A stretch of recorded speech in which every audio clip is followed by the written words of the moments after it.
क्रांतिकारी नमो बुधाय, जय भीम। मैं रामानुजारियन, आप सबका अध्यात्म पावर में स्वागत है। दोस्तों, आपको बता दें कि बोध गया टेम्पल को लेकर जिस तरह से वहाँ पर बौद्ध भिक्षु 90 दिनों से लगातार धरना प्रदर्शन कर रहे थे, उनकी मांग थी कि बीटी एक्ट 1949 को रद्द किया जाए।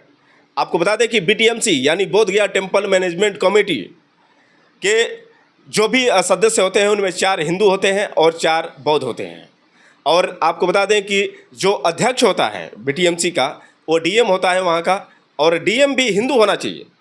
तो कुल मिलाकर बीटीएमसी में जिस तरह से धार्मिक स्वतंत्रता का उल्लंघन यहाँ पर किया गया है, उसी एक्ट को लेकर लगातार बौद्ध धर्म के जितने भी अनुयायी हैं, जो बौद्ध भिक्षु हैं, लगातार प्रदर्शन कर रहे थे। उनका कहना था कि बीटी 1949 को ख़त्म किया जाए, और यदि ये ख़त्म नहीं होगा तब तक हम लोग अनिश्चितकालीन तक धरने प्रदर्शन पर बने रहेंगे।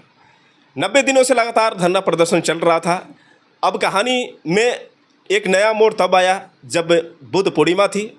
12 मई को बुद्ध पूर्णिमा थी, और 12 मई में तमाम देश भर के जितने भी बौद्धिस्ट थे, बौद्ध उपासक उपासिकाएँ थे, सभी लोग मौजूद थे और भगवान बुद्ध का दर्शन करने के लिए वहाँ पर पहुँचे। लेकिन वहाँ पर एक बहुत बड़ी अनहोनी हो गई। अनहोनी ये कि वहाँ पर जो भी आरएसएस के गुंडे थे, जो भी वनवादी विचारधारा, ब्राह्मणवादी विचारधारा के लोग थे, वहाँ पर पहुँचे और जय श्री राम का नारा लगाने लगे। इतना ही नहीं साथियों, वहाँ पर जितनी भी महिलाएं थीं उनको मारा पीटा गया, उनकी इज्जत के साथ खिलवाड़ किया गया, और विरोध करने पर जितने भी बौद्ध भिक्षु थे उन लोगों के साथ भी कहीं ना कहीं गलत किया गया, उनको भी मारा पीटा किया। इसमें मैं आपको बता दूं कि भंते बिनाचार्य जो लगातार 3 महीनों से प्रदर्शन कर रहे थे, जो आंदोलन के हिस्सा थे, जिन्होंने कहीं न कहीं बौद्ध विरासत बचाने के लिए आवाज़ उठाई थी, उनका कहना था कि वहाँ पर जो बौद्ध विरासत है बौद्धों को सौंपी जाए, क्योंकि वहाँ पर जो हिंदू वहाँ पर बौद्धिस्ट बैठे हुए हैं, जो कथित बौद्धिस्ट है लेकिन उनकी विचारधारा हिंदू है। और उन लोगों ने क्या किया है कि वहाँ पर जो भगवान बुद्ध की मूर्ति है उसके साथ ही साथ देवी देवताओं की भी मूर्तियों को उन्होंने रख रखा है, और इतना ही नहीं, शिवलिंग बनाकर उनकी पूजा की जा रही थी। लेकिन वहाँ पर जब वहाँ पर बौद्ध उपासक उपासिकाएँ पहुँचे, जो भगवान बुद्ध को अपना भगवान समझते हैं, वो लोग गए वहाँ पर, लेकिन वहाँ पर देखे तो हिंदू देवी देवताओं की जो प्रतिमा लगी थी, शिवलिंग था, देखकर उनको कहीं न कहीं अच्छा नहीं लगा। और जब उन लोगों ने इस पर आपत्ति जताई तो वहाँ पर जो गुंडे, जो आरएसएस के लोग थे, वहाँ पर पहुँचे और जय श्री राम का नारा लगाने लगे। इतना ही नहीं, वहाँ पर जितनी भी महिलाएं थीं उन लोगों को मारा पीटा गया, और साथ ही साथ मैं बता दूं कि जितने भी बौद्ध भिक्षु थे उन लोगों पर भी कहीं ना कहीं क्षति पहुँचाई गई। तो इसमें जो मेन किरदार भंते बिनाचार्य थे, उन पर एफआईआर दर्ज की गई। लगातार मैं आपको बता दूं कि प्रदर्शन कर रहे भंते बिनाचार्य को बिहार पुलिस ने एक षड्यंत्र के माध्यम से, आपको बता दें, फर्जी मुकदमे दर्ज कराकर उनको जेल में डाल दिया है। हिरासत में लगभग 3 दिनों से लगातार बिनाचार्य वहाँ पर मौजूद हैं, जेल की हवा खा रहे हैं। वहाँ पर उनको प्रताड़ित किया जा रहा है। तमाम बौद्ध भिक्षु आंदोलन कर रहे हैं। उनकी मांगे हैं कि भंते बिनाचार्य को रिहा करो। भंते बिनाचार्य जो कहीं न कहीं बौद्ध विरासत को बचाने के लिए लगातार निरंतर वो प्रयास कर रहे थे, आंदोलन का मुख्य किरदार के रूप में वो शामिल थे। लेकिन आज जिस तरह से उनके साथ यहाँ पर बिहार पुलिस ने बर्बरता की है, उससे कहीं न कहीं देश के बहुजनों में पूरी तरह से आक्रोश फैला हुआ है। सब लोग यही कहते हैं कि कहीं न कहीं जो बौद्ध विरासत है वो बौद्धों की है, और बौद्धों की विरासत बौद्धों को ही मिलनी चाहिए। और इसमें जो भंते बिनाचार्य है निर्दोष हैं, और उनको कहीं न कहीं रिहा करना ही होगा। अगर रिहा नहीं सरकार करती है तो कहीं न कहीं जो बौद्ध भिक्षु हैं, बौद्ध के उपासक उपासिकाएँ हैं, और तमाम जो बहुजन समाज के लोग हैं मैदान में उतरेंगे और सरकार के खिलाफ एड़ी चोटी का जोर लगाएंगे। और मैं आपको बता दूं साथियों कि जिस तरह से एक अयोध्या मंदिर को मान लीजिए कि अयोध्या मंदिर में राम की मूर्ति है और वहाँ पर अल्लाह की मूर्ति नहीं रखी जा सकती है, अल्लाह का नमाज नहीं पढ़ा जा सकता है। अगर ऐसा होने लगे तो कहीं ना कहीं धार्मिक स्वतंत्रता पर संदेह होने लगेगा। तो ठीक उसी तरह से सबको अपना धर्म प्यारा है। जिस तरह से हिंदू धर्म के लोग राम को मानते हैं और नहीं चाहते हैं कि राम मंदिर में किसी और धर्म के लोग आएँ, ठीक उसी तरह से कैसे संभव है कि बौद्ध विरासत जहाँ पर महाबोधि टेम्पल है और महाबोधि टेम्पल में किसी हिंदू देवी देवताओं की प्रतिमा हो, हिंदू देवी देवताओं का वहाँ पर भजन भक्ति हो या फिर जय श्री राम के नारे लगे। लेकिन हद हो गया तब जब बुद्ध पूर्णिमा पर जय श्री राम वालों ने जय श्री राम का नारा लगाया, वहाँ पर बाबा साहब डॉक्टर भीमराव अंबेडकर का अपमान किया गया, वहाँ पर बौद्ध धर्म के जितने भी अनुयायी हैं उनको मारा पीटा गया, महिलाओं के साथ छेड़खानी की गई। ये कहीं ना कहीं एक बहुत बड़ी समस्या यहाँ पर सामने आ रही है और इसका कहीं ना कहीं जो जिम्मेदार है बिहार सरकार है। अगर जो बिहार सरकार चाहती तो इसका समझौता कभी का हो गया होता, लेकिन कहीं ना कहीं बिहार सरकार भी हिंदुओं का साथ दे रही है, हिंदू ब्राह्मणों का साथ दे रही है और बिहार सरकार भी चाहती है कि बौद्ध विरासत को हटाया जाए और वहाँ पर हिंदू देवी देवताओं की मूर्तियों को रखा जाए। आपको बता दें कि इससे पहले कुछ वीडियो वायरल हुआ था। उस वीडियो वायरल में ये दिखाया जा रहा था कि एक पंडित है जो 5 भगवान बुद्ध की जो मूर्तियाँ लगी थी उन मूर्तियों को ये बता रहा है कि ये पांडव हैं, जिसमें वो नाम भी बता रहा है कि ये अर्जुन है, भीम है, युधिष्ठिर है, नकुल है, सहदेवा है। तो दोस्तों देख सकते हैं कि मतलब कितनी बड़ी यहाँ पर साजिश हो रही है बौद्धों के साथ। एक तरफ भगवान बुद्ध की इसी धरती को लेकर तारीफ करते हैं, मोदी जी जब विदेश जाते हैं तो ये कहते हैं कि हम बुद्ध की धरती से हैं, हमें युद्ध नहीं बुद्ध चाहिए। और बार बार वो जाकर कभी भी ये नहीं कहते हैं कि हम राम की धरती से आए हैं, हम राम भूमि से आए हैं, हम कृष्ण भूमि से आ रहे हैं, क्योंकि वो जानते हैं कि विदेशों में न कोई राम को मानता है, न कोई कृष्ण को मानता है, न कोई किसी भी देवी देवताओं को मानता है। विदेशों में यदि किसी का नाम है तो बाबा साहब डॉक्टर भीमराव अंबेडकर और भगवान बुद्ध, इंडिया से मैं बात कर रहा हूँ, बाकी और किसी को कोई नहीं जानता है। तो यहाँ से जब जाते हो विदेश में तो ये कहते हो कि हम बुद्ध की धरती से आए हैं और यहाँ पर भगवान बुद्ध की प्रतिमाओं के साथ खिलवाड़ किया जा रहा है, भगवान बुद्ध के विरासत के साथ खिलवाड़ किया जा रहा है। जो भी बौद्ध स्थल है, एक ही नहीं बल्कि सारनाथ की मैं बात करूँ, सारनाथ में भी बौद्ध विरासत को वहाँ पर खतरा नज़र आया था तो वहाँ पर बौद्ध भिक्षुओं ने जमकर आंदोलन किया, फिर वहाँ से भगे सब ये ब्रह्मवादी। लेकिन बिहार में कहीं ना कहीं बिहार सरकार कमज़ोर पड़ रही है, बिहार की जनता कमज़ोर पड़ रही है। इस वजह से कहीं ना कहीं वहाँ पर शोषण हो रहा है बौद्धों के साथ। और यदि बौद्ध धर्म के लोग एकजुट हुए और यदि उन लोगों ने ये ठान लिया कि हमें न्याय पाना है और न्याय किसी भी कीमत पर हम अपने अधिकार को किसी को सौंप नहीं सकते हैं, हम अपने अधिकारों को अपने पास रखेंगे, तो कहीं ना कहीं ये कुछ जो 15% के ब्राह्मणवादी लोग हैं ये कुछ भी नहीं कर पाएंगे। तो इसीलिए मेरा ये मानना है कि सभी बौद्धों को इकट्ठा होना चाहिए। जो भी बाबा साहब डॉक्टर भीमराव अंबेडकर के अनुयायी हैं, जो भी भगवान बुद्ध को अपना भगवान मानते हैं, तमाम जो भी मैं साथी हैं जो मेरी बात सुन रहे हैं, सभी लोगों से निवेदन है कि आप सभी लोग एकजुट होएं और एकजुट होने के बाद आप लोग बौद्ध बिहार को बचाने के लिए बोध गया चलें। वहाँ पर जाने के बाद प्रदर्शन को और उग्र करने की ज़रूरत है और तेज़ करने की ज़रूरत है, क्योंकि बाबा साहब डॉक्टर भीमराव अंबेडकर ने कहा था कि अधिकार मांगने से नहीं, अधिकार छीनने से मिलता है। उन्होंने ये कहा था कि जुर्म करने वाले से गुनाहगार जुर्म सहने वाला होता है। और जब भी हम बात करते हैं बाबा साहब डॉक्टर भीमराव अंबेडकर की, तो बाबा साहब डॉक्टर भीमराव अंबेडकर जिस तरह से बौद्ध दीक्षा लिए, आज उन्हें बोधिसत्व के नाम से जाना जाता है, तो बाबा साहब हिंदू धर्म के खिलाफ शुरू से ही थे। उन्होंने ये कहा था कि मैं ब्रह्मा विष्णु महेश की पूजा नहीं करूँगा, मैं हिंदू धर्म में पैदा हुआ ये मेरे बस की बात नहीं थी, लेकिन मैं हिंदू धर्म में नहीं मरूँगा ये मेरे बस की बात है।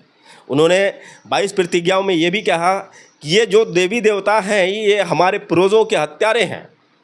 तो दोस्तों 22 प्रतिज्ञाएँ जो बाबा साहब डॉक्टर भीमराव अंबेडकर की है, वो 22 प्रतिज्ञाएँ कहीं न कहीं हिंदू धर्म का घोर विरोध करती है। और बाबा साहब का एकमात्र सपना था कि हमारा जो भारत है बौद्धमय बने, और ये बौद्धमय तभी संभव है जब हम सभी लोग चाहेंगे। तो कहने का मतलब ये है कि ऐसे तो हम सभी लोग कहते हैं कि हम बौद्ध धर्म को मानते हैं, बाबा साहब डॉक्टर भीमराव अंबेडकर को मानते हैं, लेकिन फिर भी अपने नाम में यदि हम कहीं भी फार्म भरते हैं या फिर कहीं भी कोई कागजी कार्रवाई होती है तो हम अपने आप को हिंदू ही कहते हैं। तो कहीं ना कहीं रजिस्टर्ड तो बौद्ध है नहीं। तो पहले तो हमें बौद्ध बनना होगा, और बौद्ध बनने के बाद फिर हमें ये दिखाना होगा कि हम एक ऐसी ताकत है जो किसी भी समय पर एक साथ खड़े रह सकते हैं। और यही चीज़ आज कमी नज़र आ रही है। आज तमाम बौद्ध धर्म के अनुयायी हैं, लाखों करोड़ों में लोग हैं जो बाबा साहब डॉक्टर भीमराव अंबेडकर को मानते हैं, तथागत बुद्ध को मानते हैं, लेकिन इस चीज़ का पूरा साफ अभाव नज़र आ रहा है। आपको बता दें कि बोधगया में कुछ कारण और भी हैं। कुछ कारण ये है कि वहाँ पर कुछ बौद्ध भिक्षु जो हैं खुद यहाँ पर बौद्ध विरासत को जो बचाने में लगे हुए भंते हैं उनके विरोध में खड़े हुए हैं। जैसे मैं आपको बता दूं कि एक धाकड़ टीवी के हमारे पत्रकार अरुण गौतम जी हैं, जिन्होंने धाकड़ टीवी अपने चैनल के माध्यम से ये बताया कि मैं वहाँ पर लगातार 3 महीनों से वहाँ पर मौजूद हूँ, और वहाँ पर मैंने देखा कि आकाश लामा, सुमित पाल और भंते प्रज्ञाशील, ये लोग अलग एक अपना बना लिए हैं और ये लोग अलग ही आंदोलन कर रहे हैं। ये हम लोग के खिलाफ़ है।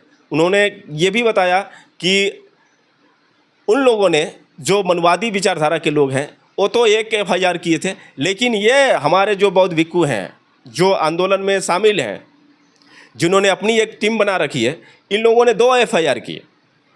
तो ज़रा सोचिए कि हम कहीं से कहीं हार रहे हैं तो लोग कहते हैं ना कि हम अपने से ही हारते हैं। तो बात वहीं पर लागू होती है कि यहाँ पर मनवादी विचारधारा के साथ साथ जो उनको अंदर से सपोर्ट मिल रहा है हमारे बौद्ध भिक्षुओं द्वारा भी कहीं ना कहीं वो घातक हो रहा है। और उन्होंने क्या कहा, थोड़ा सा आपको मैं वो वीडियो दिखाता हूँ अरुण गौतम का, जिन्होंने अपने चैनल के माध्यम से ये बात बताई थी। महाबोधि महाविहार मुक्ति आंदोलन की निडरता से आवाज उठाने वाले भंते विनयाचार्य को पुलिस ने फर्जी मुकदमे लगाकर, फर्जी केस लगाकर जेल में डाल दिया है। पिछले 3 दिनों से हम भंते विनयाचार्य जी को ढूंढ रहे थे, लेकिन हमें कल जाकर 1 बजे पता चला कि भंते विनयाचार्य जी को पुलिस ने जेल में डाल दिया है। वजह क्या है, सारी बातें इस वीडियो में हम आपको बताने वाले हैं। आपको बता दें कि महाबोधि महाविहार मुक्ति आंदोलन जो पिछले 90 दिनों से ज़्यादा समय से चल रहा है, और मैं 90 दिनों से यहाँ पे मौजूद हूँ।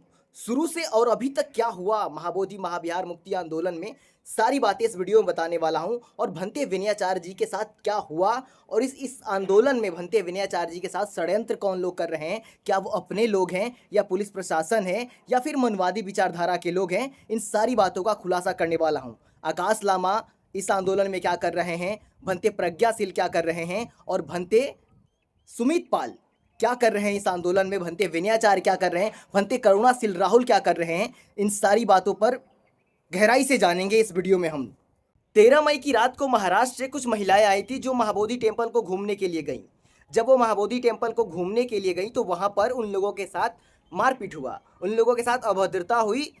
तो ये खबर जैसे ही भंते विनयाचार्य जी को पता चली तो वो महाबोधि टेम्पल पे गए और प्रशासन से बात कर रहे थे वहाँ पर जाकर ये कि प्रशासन को और बढ़ाया जाए, फोर्स और बढ़ाई जाए, क्योंकि बुद्ध पूर्णिमा अभी हाल ही में बीती है और बहुत सारे लोग आए हुए हैं जो बुद्ध में आस्था रखते हैं। तो यहाँ पे ज़्यादातर लोगों की आने की संभावना है, इसलिए यहाँ पे ज़्यादा फोर्स बढ़ाई जाए। तब तक वहीं पर पुलिस प्रशासन के सामने कुछ लोग आए जो जय श्री राम का नारा लगाने लगे।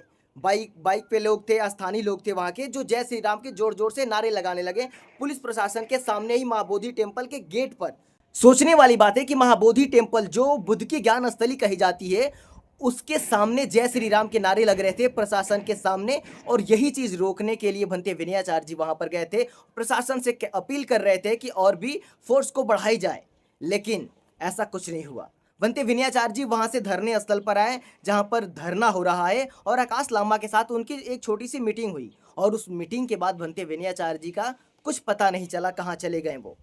हम लोगों ने लगभग 24 घंटे उन्हें ढूंढते रहे, नहीं पता था भंते विनयाचार्य जी कहाँ हैं। हमें कल 1 बजे हमें पता चला कि भंते विनयाचार्य जी को पुलिस उठा ले गई है। वो भी उन पे ऐसे केस किए गए हैं, ऐसे मुकदमे दायर किए गए हैं जो बिल्कुल ही फर्जी है, फेक है। पुलिस ने फर्जी केस लगाकर भंते विनयाचार्य जी को जेल में डाल दिया। अभी भंते विनयाचार्य जी गया के जेल में हैं वो।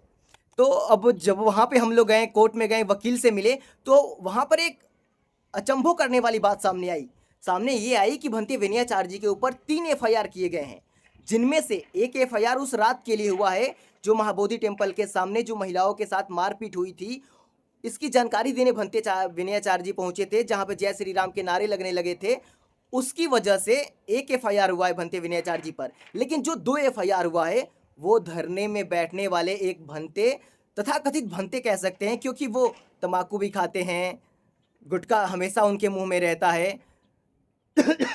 ऐसे सीलहीन भंते जो सीलों को भ्रष्ट कर चुके हैं, ऐसे भंते जिनका नाम है सुमित पाल, उन्होंने भंते विनयाचार्य के ऊपर 2-2 एफआईआर डाल रखे हैं। और उनके ही अपील पर भंते विनयाचार्य को शीघ्र ही पकड़कर जेल में डाला गया। तो सुना दोस्तों क्या अरुण गौतम जी ने कहा, कैसे उन्होंने ये बात अपनी पूरी तरह से ये बात जो है वहाँ पर कैसी कैसी घटना घटी और कौन कौन का हाथ रहा है भंते विनयाचार्य को जेल में भेजने की। तो आप लोग की क्या राय है, आप लोग कमेंट करके बताएं और इस वीडियो को ज़्यादा से ज़्यादा शेयर करें और कोशिश करें कि सभी लोग वहाँ पर बोध गया में पहुँचें। वहाँ पर आंदोलन को और तेज़ करने की ज़रूरत है और भंते विनयाचार्य को रिहा करने की सबसे बड़ी यहाँ पर जिम्मेदारी हम सब की है। तो हम सब मिलकर कहीं न कहीं उस बौद्ध आंदोलन में शामिल हों और जो बाबा साहब डॉक्टर भीमराव अंबेडकर का मिशन था और भगवान बुद्ध के जो हमें संदेश प्राप्त हुए हैं, कहीं न कहीं उन सब को बचाने के लिए हमें एकजुट होने की ज़रूरत है। फिर मिलेंगे अगले वीडियो के साथ, तब तक के लिए क्रांतिकारी नमो बुधाय, जय भीम।